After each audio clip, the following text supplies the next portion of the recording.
If you're looking for a bike GPS in 2026, you've probably seen the Garmin Edge Explore 2. But is it actually worth your money? Or is it just another overpriced gadget? I've taken a closer look, and here's the quick answer. The Edge Explore 2 is a dedicated cycling GPS. Its main job is simple: help you navigate without constantly checking your phone. It has a 3-inch touchscreen.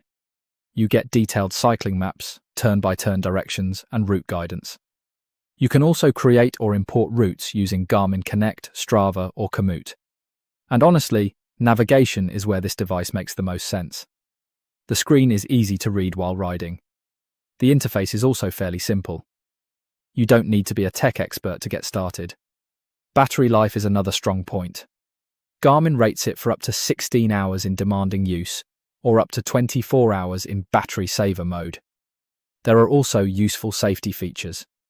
With a compatible phone, you can use live track and incident detection. If an incident is detected, the system can send your location to emergency contacts. Just remember, these features depend on your phone connection and setup. But there is one big catch. This isn't really aimed at serious training enthusiasts. Garmin's newer performance-focused Edge models offer much deeper training and fitness features.